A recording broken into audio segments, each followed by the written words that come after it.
Alhamdulillah wassalatu wassalamu ala rasulir rahmah wa ala alihi wa sahbihi wa mawalah amma ba'd. Wa qala ta'ala fil Qur'anil Karim wa ma tuqaddimu li anfusikum min khairin tajiduhu 'indallah innallaha bima ta'maluna basir. Sadaqallahul azim wa sadaqa rasulul karim wa nahnu ala dzalika minasyahidin wa syakirin wa ba'da. Yang saya hormati akhina, saudara saya, teman saya Kiai Ustaz Fakhruddin Nur.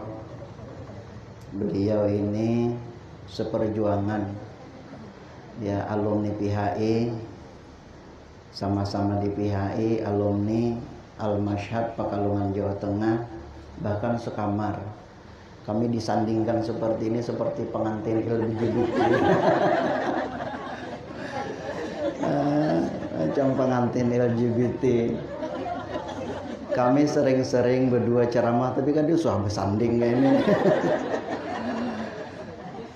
Kalau hal di tebing itu rasanya 2 tahun berturut-turutnya saya. Nah, kami selalu disamakan. Bahkan kalau di Tembilahan saya sering dengan Ustaz Nasyani, di Guntong, di Gaung, ada. Bahkan kalau di Tungkal ini baru kali ini kayaknya disandingkan. Allah.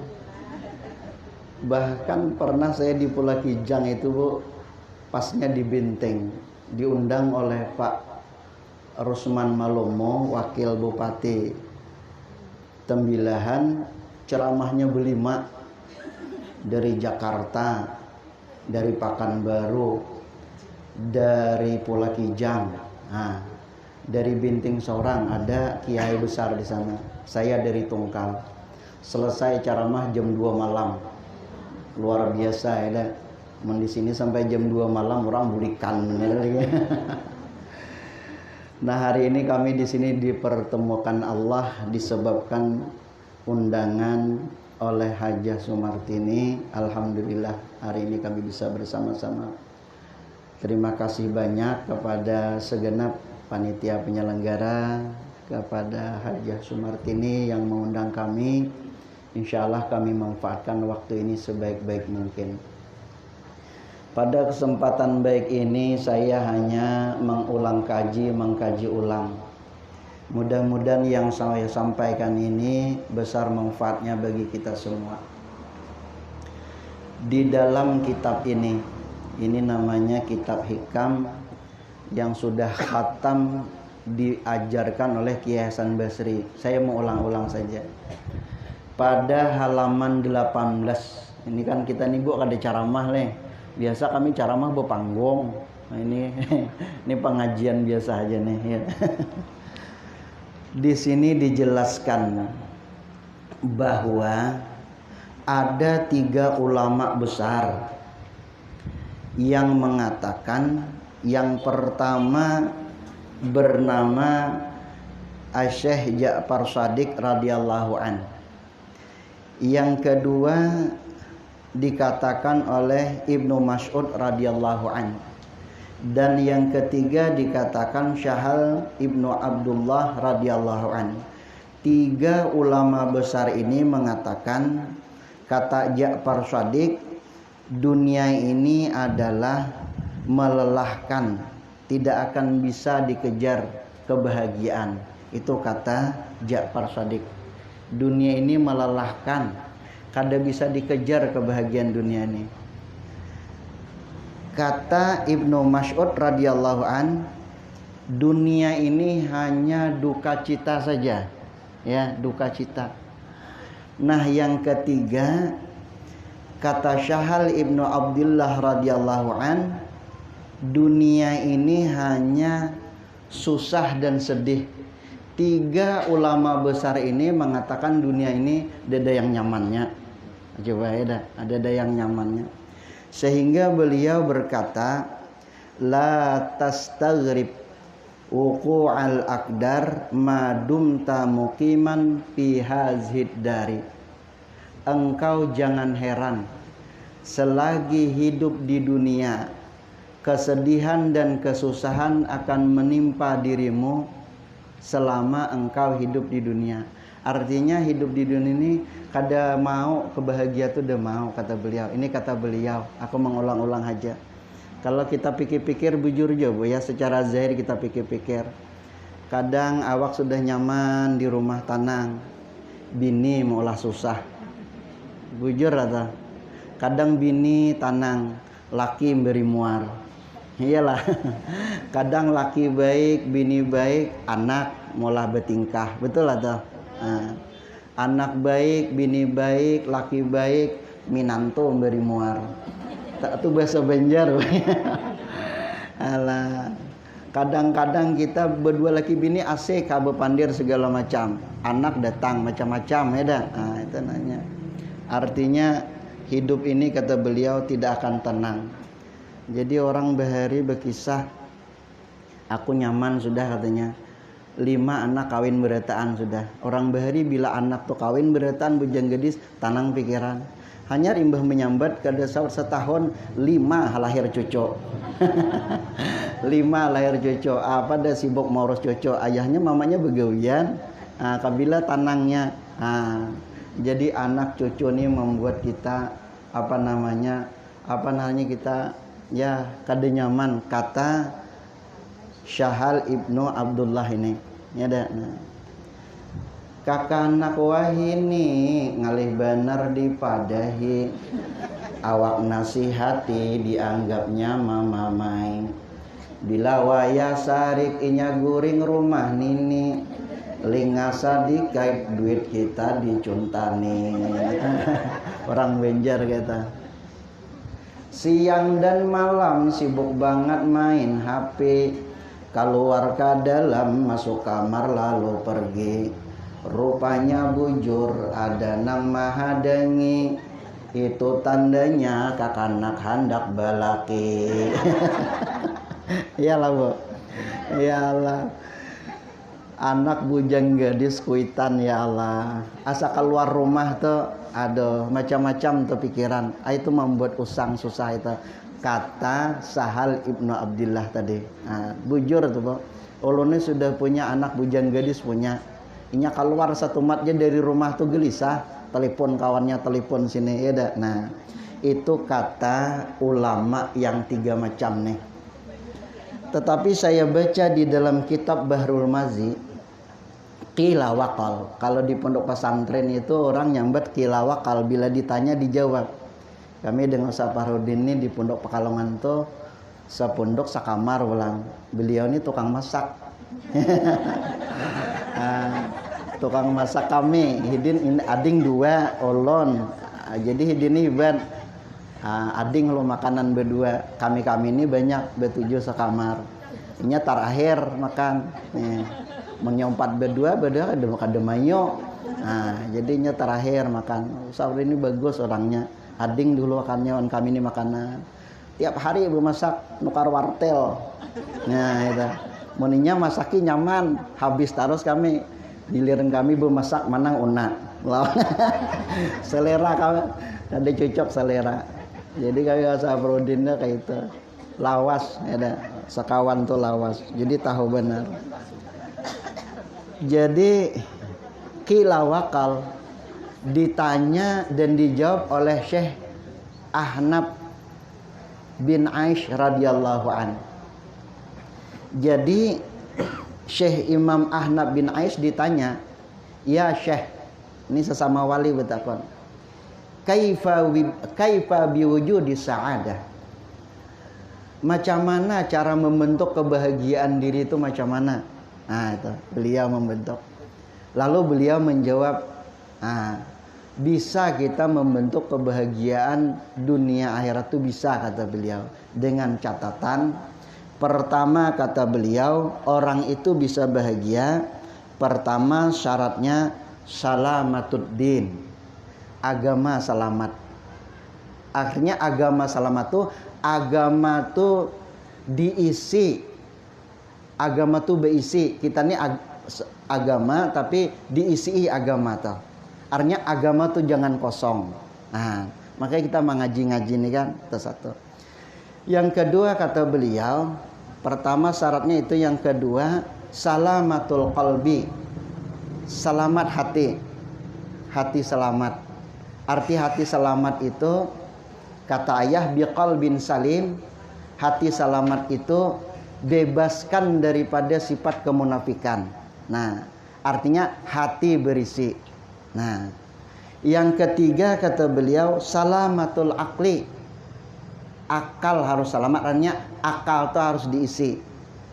Jadi kalau ingin bahagia kata beliau, ini kata Ahnaf bin Aish, pertama agama jangan kosong, yang kedua hati jangan kosong, yang ketiga akal jangan kosong. Nah, yang keempat aku tambahi dompet jangan kosong. Nah, salamatul dompet. Nah, wassalamatul dompet. Dompet jangan kosong. Jadi urusan dunia tuh urusan dompet. Bujur lah ta. Bujur lah Pak. Aku nggak ada bujur sampai ceramah. Tapi yang salah satu dompet itu Allah neramandahi. Kalau Ahnaf tadi 3 macam aja. Ya dah. Nah, kenapa maka salamatul dompet itu saya mengambil di kitab Maraqil Ubudiyah waktu dulu ayah yang mengajarnya. Wa indana lil abdi kasbukul lifa malam takun mu'assiran fal tu'rifa. Hamba itu wajib berusaha. Wajib berusaha. Menurut Allah Subhanahu wa taala hamba itu wajib berusaha. Setelah berhasil dalam usaha, maka jangan lupakan karunia Allah Subhanahu wa taala. Amin Allahumma.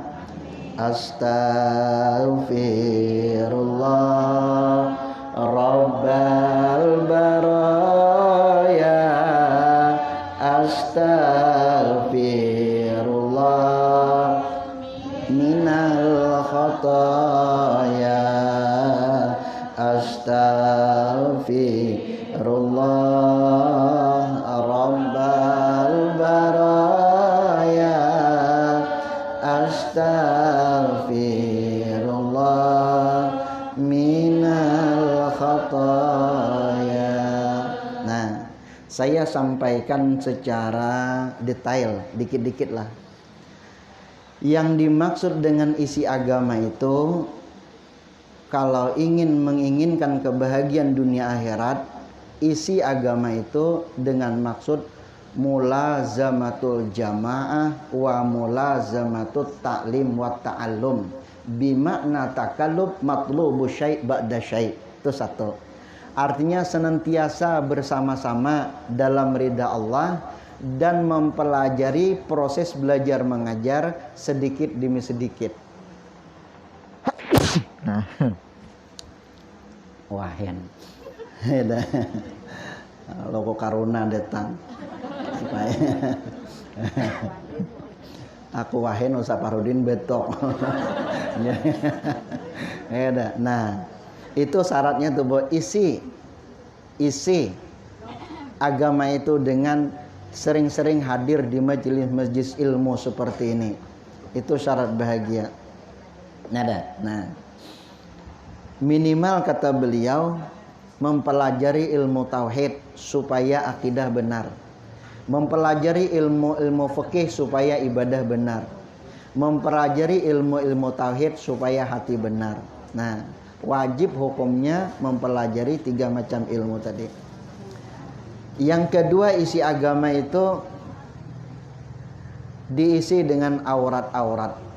Nah, aurat itu ya zikir, tilawatil Quran, ya dah, diisi itu.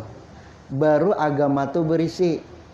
Ya dah, isi dengan zikir, ya dah. Nah, yumha bi kalimatin minaz zikri asyru sayyiatin.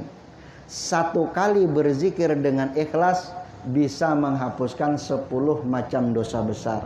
Nah, itu. Jadi banyak-banyak zikir, banyak-banyak baca Al-Qur'an. Ya, zikir bagus-bagus berzikir sesuai dengan huruf. Jadi zikir itu bagus-bagus, ya dah. Walaupun kada banyak. Kalau mimpin zikir sesama ibu nih ya 41 jadi ampiha lagi. Jangan lawas-lawas berzikir, dingin nasi. Ya dah. Jadi kami pernah ceramah daerah Riau, tapi ke depannya disambat wadahnya di mana. Jadi Bu ya, saya diundang ceramah isok maulid. Maulidnya isok, malamnya acara ya tasmiyah, betahlil segala macam. Jadi tuan guru tadi berzikir. Zikir, lawas zikirnya, lawas benar. Tapaloh. Aku mah berzikir la ilaha illallah, la ilaha illallah, lawas. Aku umpat aja ya, aku bantai juga lah. Fazhir kalimat tauhid, mantapkan zikir itu sama ada laki-laki bini-bini, mantap zikir tuh kan, karena menghilangkan dosa tadi. Jadi mbah makan bepandir aku berapa Pak Imam jak berzikir tadi 500 ya den. 500 kali berzikir. Ngapa kayak itu Joko kalau ditungkal kada di sini aja lebih 2 tahun orang dada aroh. 2 tahun kada arohan sekali berzikir 500 kali. Jadi kata ayah, saya ingat bahasa-bahasa ayah tuh. Kalau mimpin zikir di orang-orang aroh tuh jangan terlalu lawas, sadang-sadang aja. 41 kali, ya ada 30 kali, sedang-sedang aja, ya ada. Nah, jadi yang memimpin zikir itu kata beliau lebih abdal yang sudah mengambil talqin zikir. Nah, itu isi agama tadi. Jadi pertama belajar rajin, yang kedua zikir. 2 itu berarti kita sudah mengisi agama. Nah, yang kedua kata beliau isi hati itu. Hati itu diisi dengan apa? Hati itu diisi dengan keikhlasan dan tafakkur. Macam mana orang ikhlas tuh payah menyampaikan keikhlasannya? Artinya ikhlas itu menghilangkan rasa daripada rasa, menghilangkan rasa daripada merasa, itu namanya ikhlas. Nah, jadi kalau bahasa hikamnya al-a'malu suwarun qaimatun arwahuha wujudus sirril akhlaqi fiha. Ya, wujudus sirril akhlaqi fiha. Artinya ibadah amaliyah itu adalah sebagai kerangka. Nah, ya. Dan rohnya adalah keikhlasan. Jadi kalau kita beramal kada ikhlas, itu seperti hewan yang tidak punya roh. Hewan kalau kada punya roh artinya bangkai. Kita sudah umur 45 ke atas, 50 ke atas nih, kalau belum ikhlas maka dikatakan dalam kitab ini hidup kita seperti bangkai. Seperti bangkai. Nyaman mun bangkai hundenggala. Bangkai ular sawah. Jadi kita nih macam mana menanamkan keikhlasan tadi tuh? Macam mana menanamkan keikhlasan tuh? Kriterianya macam mana menanamkan keikhlasan tuh? Jadi berupaya dalam keseharian lupakan kebaikan kita, ingat baik orang lain. Ingat buruk kita, lupakan jahat orang lain. Itu langkah-langkah untuk mencapai keikhlasan itu tadi. Nah, jadi kalau kita sudah sampai belum bisa kita ikhlas, maka diri kita ini disebut dengan bangkai. Kalau bahasa Banjar gumpak, tahu lah gumpak, Bu. Gumpak tuh nior. Isinya ada, banyunya ada, hampol. Nah, maka untuk mencapai daripada amal saleh itu ada 4 syaratnya. Yang pertama berilmu, yang kedua niat bagus, yang ketiga sabar, yang keempat ikhlas. Baru wujud daripada amal saleh itu tadi. Nah, dan yang ketiga namanya isi akal. Ra'sul akli ba'dal imani at-tawaddudu 'alan nas. Isi akal itu setelah beriman, mafhumnya tuh hanya orang-orang yang beriman mempunyai akal cerdas. Bahasa kita nih. Jadi ra'sul akli ba'dal imani at-tawaddudu 'alan nas. Isi akal setelah punya iman, at-tawaddudu 'alan nas, orang tuh punya kasih sayang sesama manusia. Nah, jadi saling sayang menyayangi. Irhamu man fil ar yarhamkum man fis sama. Kasihi orang-orang yang ada di bumi, niscaya mengasihi oleh orang-orang yang di atas langit. Jadi antara kita nih tidak ada istilah guntuk-guntukan, tidak ada. Fitnah memfitnah tidak ada, bermusuhan tidak ada. Itu tanda orang tuh berakal. Lalu kenapa orang tuh bisa bekalahi betumbok, betinju kata orang tungkal eda. Di saat inya betinju tuh akalnya hilang. Nah, kenapa orang tuh sering bertengkar? Ada, itu akalnya hilang. Maka kita nih kan kalau ditinjau dari segi, di dalam surah Sajadah sering dibacakan subuh Jumat tuh. Wa bada'a khalqal insani min tin summa ja'ala naslahu min sulalatin mimma immahin. Nah, dah. Wa bada'a khalqal insani min tin, kita ini diciptakan dari tanah. Summa ja'ala naslahu min sulalatin mimma immahin, kemudian kita berkembang biak dengan air yang hina. Nah, kalau kita melihat dari kejadiannya dari Adam, dari tanah, dari 7 tanah, artinya kita nih wajar lah kalau kita bersatu eda. Kenapa orang tuh selalu bertengkar eda? Mungkin tanahnya suratnya berlapis-lapis eda. Ya, tanahnya suratnya berlapis-lapis. Artinya orang sering bertengkar tuh dijadikan dari tanah yang sengketa ya, kalau bahasa Abu Samad. Maka sering bertengkar-tengkar terus. Jadi kalau orang yang punya akal, dia hindari daripada tengkaran tadi. Nah, bapak-bapak ya, ibu-ibu yang saya hormati, dalam beramal saleh itu 2 kategori, ada namanya himmatus sughra, ada namanya himmatul kubra. Jadi himmatul kubra yang diinginkan di dalam kitab ini adalah beramal saleh semata-mata untuk mengharap ridha Allah Subhanahu wa taala. Amin, Allahumma amin. Astaghfirullah rabbal baraya, astaghfirullah minal khataya. Cerita bagus. Jadi anak saya bercerita dengan saya. Kata beliau yang diceritakan oleh mustahiknya, ada 2 ulama besar. Ulama besar 2 orang. Sesama hebat, sesama alim, sesama mantap, ya, sesama bisa berceramah. Coba hebatnya. Jadi waktu itu matinya seketika, sehari itu Bu Umbai bilang matinya. Kata anak saya cerita, dikuburkan berdekatan, tidak jauh. Kubur ulama yang ini wangi betul. Ulama yang syutingnya harok pada sama hebat tapi harok. Lalu kata anak saya, kata mustahiknya yang di Lirboyo itu, mustahiknya ngajar. Nah, ulama yang harok tadi perjuangan amal salehnya himmatus sughra. Dia berjuang, dia berbuat, dia punya keinginan tertentu, tidak ikhlas karena Allah, makanya harok. Jadi saya dibilanginya bah katanya, kalau ceramah tuh bah jangan mengharap amplop katanya. Kata anak saya kan, udah boleh bah kayaknya harok kuburan gitu. Kataku kalau orang udah mau ngasih amplop, ya apa aku ngirimi kau.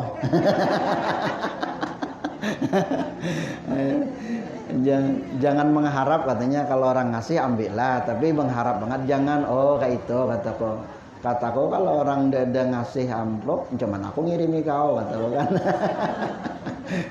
Maksudnya jangan terlalu berharap gitu. Nah, jangan terlalu berharap.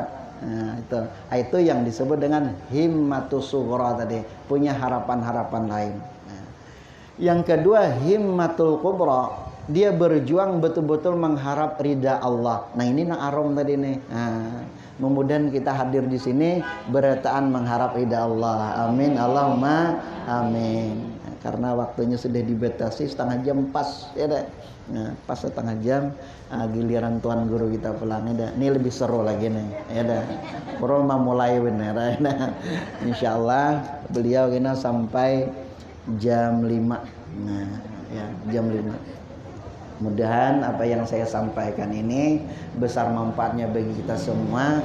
Saya ini berat, saya ditelepon oleh Hajah Sumartini, Ustadz ngisi pengajian tanggal 15 sore.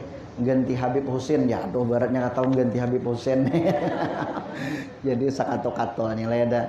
Mudah-mudahan ada manfaat berkahnya. Terima kasih. Wallahul muwaffiq ila aqwamit thoriq. Assalamualaikum warahmatullahi wabarakatuh.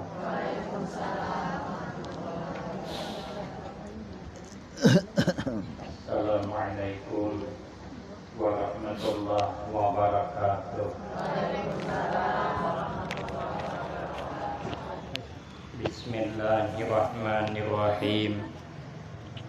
Alhamdulillahi rabbil alamin. Banyaknya. Wassalatu wassalamu ala asyrafil anbiya wal mursalin wa ala alihi wa ashabihi ajma'in. La hawla wa la quwwata illa billahil aliyyil azim. Rabbis shrah li sadri wa yassir li amri wahlul 'uqdatam min lisani yafqahu qawli. Amma ba'du fa aqulu wa 'alallahi tawakkuli. Ma'asyiral hadirin, jamaah yang saya muliakan, wabil khusus Tuan Guru kita Kiai Haji Suhaimi beserta Al-Ustadz Nur Khalis yang sama-sama kita muliakan, dan terima kasih yang sebanyak-banyaknya saya sampaikan kepada orang tua kita Ibunda Hajah Sumartini. Terima kasih yang telah memberikan waktu dan kesempatan kepada saya guna agar supaya dapat mengisikan pengajian yang diadakan di tempat ini. Insya Allah mudah-mudahan kesempatan yang diberikan kepada saya akan dapat saya gunakan dengan sebaik-baiknya, sehingga pertemuan dan kumpulnya kita di tempat ini akan mendapatkan tambahan berkah dan manfaat yang sebanyak-banyaknya untuk kita semua. Manfaat di dunia, lebih-lebih manfaat di akhirat. Amin Allahumma amin. Ma'asyiral hadirin, jamaah yang mulia, berdasarkan hadis Rasulullah sallallahu alaihi wasallam, kata Nabi, alamatus saqawati arba'atun. Tanda-tanda celaka ada 4 macam.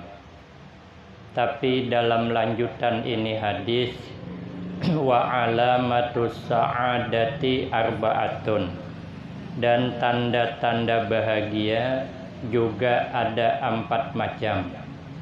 Yang pertama, kata Nabi, tanda celaka nisyanuz dzunub al-madiyah wahia indallah mahfuz. Dia melupakan dosa di masa lalu, padahal itu dosa, itu kesalahan di sisi Allah terpelihara. Padahal di masa lalunya banyak melakukan dosa, kesalahan, tapi dia tidak merasa bersalah. Itu tanda celaka. Nabi Musa alaihissalam tersebut di dalam kitab hadis At-Tajrid. Nabi Musa itu pernah berunding dengan iblis. Kata Nabi Musa, hai iblis, baiknya kita ini berdamai saja. Engkau tidak usah payah-payah menggoda kami, karena tadi disampaikan dunia ini melelahkan. Untuk apa menggoda kami? Apa untungnya engkau cuman menghandalkan dendam kepada Nabi Adam alaihissalam? Kata iblis, saya siap kita berdamai. Saya tidak lagi menggoda anak Bani Adam. Tapi ada syarat. Kau pintakan kepada Allah agar laknat untuk kami dicabut. Lalu Nabi Musa munajat kepada Allah agar laknat untuk iblis dicabut. Allah berikan jawaban. Laknat akan dicabut, tapi sampaikan kepada iblis, suruh dia ke kuburan Nabi Adam, suruh sujud di sana. Mendengar begitu, kata iblis, jangankan hendak sujud di kuburannya, inya waktu hidup saja saya tidak sujud. Artinya apa? Iblis tidak merasa melakukan kesalahan, makanya celaka. Tapi kata Nabi, tanda orang bahagia itu zikrul zunub al-madiyah. Dia selalu mengingat-ingat dosa di masa lalu. Orang mukmin itu kata Nabi, kalau melakukan dosa ibarat orang berada di bawah gunung, yang gunung itu akan roboh. Macam mana dirinya hendak keluar dari tempat itu. Begitulah kita orang mukmin yang melakukan dosa ingin segera keluar daripada kesalahan, karena ibarat orang duduk di bawah gunung, gunung itu akan jatuh satu.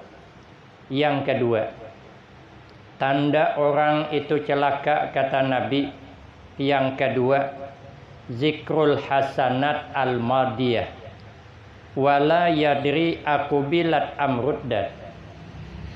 Dia selalu menyebut-nyebut kebaikan yang telah lalu, padahal dia tidak tahu kebaikannya itu diterimakah kadakah. Karena amal baik itu diterima atau tidak tergantung keikhlasan kita. Maka itu kata Nabi, akhlisu a'malakum lillah fa innallah la yaqbalu illa ma khalasa. Ikhlaskan olehmu di dalam beramal karena Allah. Karena Allah tidak menerima amal hamba kecuali ikhlas. Ikhlas itu artinya bersembunyi di dalam hati. Maka itu keikhlasan itu harus selalu bersembunyi di dalam jiwa kita. Saya mencontohkan ikhlas itu ibarat bangunan. Itu yang membuat kuat bangunan itu karena ada besi bersembunyi di dalam itu bangunan. Kalau besi tidak mau bersembunyi di dalam itu bangunan, setinggi apapun bangunan, sebesar apapun akan roboh. Begitu pula kegiatan yang kita adakan, kalau tidak ada ikhlas bersembunyi di dalam jiwa kita, maka pahalanya roboh. Kenapa bangunan gedung itu kuat? Karena ada besi bersembunyi di dalam bangunan. Walaupun besi itu tidak pernah disanjung orang. Kalau ada bangunan kuat, besar, orang bilang hebat bangunan rumah orang nih. Padahal yang hebat bukan bangunan rumah itu, besi nang bersembunyi itu hebat. Tapi besi tetap dia bersembunyi di dalam itu bangunan. Makanya kuat apa tidak bangunan tergantung besi. Tidak ada orang berulah rumah besinya di luar, corannya di dalam. Kecuali orang bebungulan. Menurut orang pintar kada mau.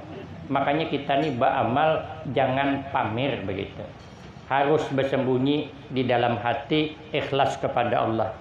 Contoh nang kedua, ikhlas itu ibarat pohon. Pohon itu kenapa maka menghijau? Kenapa maka berbuah? Karena ada perjuangan akar di bawah bumi itu. Karena akar bersembunyi di dalam bumi, akar berjuang mati-matian, menembus tanah yang keras, menembus batu-batuan, mencari sumber air, hendak menghidupi pohon, sehingga pohon hidup, dia subur, dia berkembang, inya berbuah, buahnya labat, mangga harum manis pulang. Orang semua menyanjung itu mangga. Akar kada pernah disanjung, tapi akar kada pernah dia hendak keluar dari persembunyiannya. Kalau akar keluar dari persembunyiannya, maka pohon itu akan tumbang. Begitulah amal sirna pahalanya kalau tidak ada keikhlasan.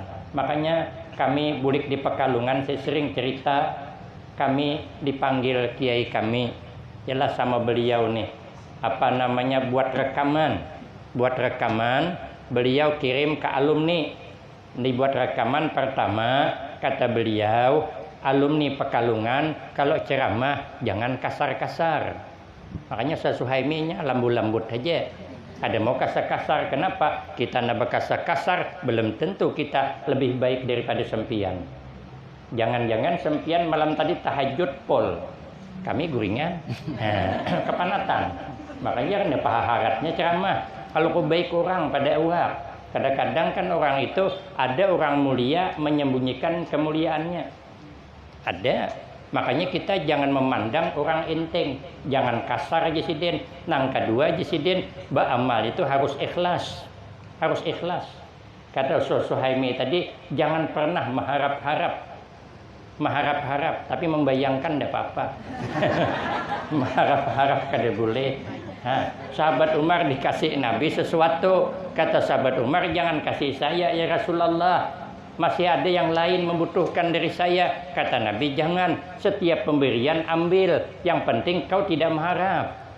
Kalau orang memberi ambil, yang penting di hati jangan mengharap-harap. Kalau dalam kitab Hikam yang baca beliau tadi, kita ini jangankan ceramah, berbelanja ke pasar saja mengharap kada bayar, itu tamak sudah. Tamak yang dicela. Makanya aku ngalih berbelanja di pasar nih. Kadang-kadang kemarin Selasa menukar tomat sekilo, cabai seperempat, tidak dibayar kada mau. Pergi aku ke Paritiga sana makan di warung, mau dibayar kada mau juga. Masuk kami dengan Suhaimi tuh di sop ayam kampung, sebelah tuh. Sudah dibayarkan orang. Kok mana aja aku masuk dibayarkan orang. Aku coba-cobalah masuk ke toko emas. Kalau pejako ada ke yang membayar yakan. Sekarangnya dede. Cakap ada aku 2 kali sehari ke toko emas. Dialah pagi nukar kalung, patang nukar galang. Tidak boleh kita mengharap-harap. Maka kalau beramal tidak ikhlas, maka amal tidak akan ada manfaat. Tapi tanda orang bahagia, kata Nabi, nisyanul hasanat, dia tidak mau mengingat-ingat kebaikan. Kita nih kalau mengingat kebaikan, kehebatan kita, maka timbul sombong. Iblis itu kenapa tidak mau sujud? Karena dia mengingat kebaikannya. Kata iblis, ini Nabi Adam diciptakan dari tanah. Tanah sengketa pula tadi kan, ada tanah sengketa, ada tanah yang bagus. Tapi Nabi Adam diciptakan dari tanah yang ada di surga. Entahlah kita. Nabi Adam diciptakan dari tanah. Aku kata iblis dari api. Kan hebat api dari tanah. Kalau tanah apalah berdiam cuman. Dijajak kurang kah? Diludahi kurang kah? Dicucuk kurang berdiam. Kalau api jangan coba-coba. Maka jangan coba-coba bermain api. Apalagi api cinta. Berbahaya. Kata iblis, hebat aku. Untuk apa aku sujud? Kenapa? Karena iblis ini pernah jadi gurunya malaikat. Iblis itu pernah beramal di muka bumi 400.000 tahun. Beramal di langit 400.000 tahun. Nabi Adam baru diciptakan, masa harus sujud mengingat kebaikan? Maka iblis sombong, tidak mau sujud. Makanya tanda orang bahagia, jangan mengingat kebaikan. Tapi tanda orang celaka selalu mengunggulkan kebaikannya sendiri. Maka kita tidak boleh merasa baik terus, kada boleh. Kemudian yang ketiga, wa nazruhu ila man fauqahu fid dunya. Tanda orang celaka yang ketiga, pandangannya kepada orang yang di atasnya kalau urusan dunia. Kalau urusan dunia dia memandang ke atas sehingga memaksakan keinginan. Kita tuh kenapa hidup tidak tenang, hidup tidak tentram? Karena selalu memaksakan keinginan di luar kemampuan. Makanya keinginan ukur dengan kemampuan. Amun kepingin kita kemampuan, jangan dipaksa. Pandang fungsi, jangan gengsi. Hendak kita bertukar TV nang 15 inci, duit deda. Yang duit kawan menukar nang 12 inci, tukar 12 inci apa payahnya? Fungsinya sama. Nang 15 inci putar Indosiar. Nah, ayo tinting. Putar yang 12 ayu tinting juga. Dia ada tidak sejarah nang 15 ayu tinting, nang 12 mak lampir dede. Kita misalnya hendak bertukar Honda nang kanal apa Honda Suhami ada Nmax ngarannya. Duit gede deh bisanya menukar nek cuman tukar Honda nek apa payahnya. Jangan gengsi pandang fungsi sama. Orang pakai Honda nek sampai, orang pakai Honda Nmax sampai, cuman gagah kawan pada awak. Untuk cuman bedanya. Kepinginnya hati hendak makan lauk hundang galah, duit gede deh. Bisanya beli hundang papai, apa payahnya? Fungsi sama. Orang makan hundang galah kanyang, orang makan hundang papai kanyang, hasilnya pun kada jauh beda. Esok orang nak makan hundang galah, behira di parit 3, hanyut ke Sungai Bawung. Nang sebagai hundang papan, behira di parit 4 ke Sungai Bawung, hanyutnya bertemu teganding, bisalah membedakan mana hasil hundang galah, mana hasil hundang papai. Lah fungsi sama, untuk apa gengsi kita nih? Kada usah gengsi. Nanti kalau kita mandang ke atas, timbullah gengsi, fungsi diketepikan. Tapi tanda orang bahagia, dia memandang dunia selalu ke bawah sehingga bersyukur terus hidup. Terakhir, yang keempat tanda orang celaka, wa nasruhu ila man dunahu fiddin. Dia memandang urusan agama ke bawah. Makanya dia itu ke bawah, makanya kadang mau meningkat amal. Untung aku nikatnya lumayan dah sembahyang. Kawan gue tupang parah lagi. Nah, itu kan mandang ke bawah namanya. Ilmu tupang itu yang dipakai. Ilmu tupang ini lah boleh kita gagal jadi orang baik. Tapi kalau orang bahagia, kata Nabi, wa nasruhu ila man fawqahu fiddin. Dia memandang ke atas tentang agama. Kita hebat bisa bangun malam, tahajud, kadang kada. Orang hebat lagi. Imam As-Siri As-Soqati rahimahullah 90 tahun sembahyang malam, kada pernah guring berabah selama 90 tahun. Kenapa? Menjaga wudhu dan menghidupkan malam. Pantas beliau berkeramat. Di kampung beliau kebakaran. Begitu sidin datang, pandang sidin api itu pajah. Kita apa ada? Amal sedikitannya. Kita baca Al-Quran, alhamdulillah setiap hari. Tuan Syekh Abdul Qadir Al-Jailani selama 40 tahun kada pernah wudhu isya batal sampai ke subuh, membaca Al-Quran khatam. Selama 40 tahun kada suah parai membaca Al-Quran khatam setiap malam. Wajar beliau berkeramat. Beliau mengumpulkan pengajian, sekalinya mendung hari nak hujan. Lalu beliau pandang itu mendung, tegisir. Aku hari itu tulak ke Perit Pesirah, pembukaan pengajian di Ketapang sana. Sampai di Sungai Landak, hijau langit tuh, patang, hendak hujan. Aku telepon Haji Iwan, kataku Pak Haji, aku berbulik je sanggup, hari nak hujan. Kada usah terus saja katanya, nanti dijemput pakai bot di Tanjung Mawar. Aku pandang mendung tuh, tegisir tahu. Karena dipukul angin tegisir. Sekali sampai di Senyarang, nang halus tegisir, nang ganal gugur. Habis pasah koyok aku. Aduh, aku gagal aku jadi wali. Macam mana kita baca Quran jarang. Baca Yasin seminggu sekali, itu gin kalau Yasinan, kalau parai. Ya, ada orangnya datang nih, tang sini pang duduknya. Mau kada Yasinan, kada baca Yasin. Maunya kita terus saja beramal, pandang orang-orang yang hebat, amalnya luar biasa, agar kita nih terangsang terus menerus beramal ibadah kepada Allah sehingga kita menjadi orang bahagia dunia wal akhirah, husnul khatimah wassa'adah. Amin Allahumma amin. Kiranya ini yang dapat saya sampaikan, lebih dan kurang saya banyak minta maaf. Akhirul kalam wabillahi taufiq wal hidayah. Wassalamualaikum warahmatullahi wabarakatuh.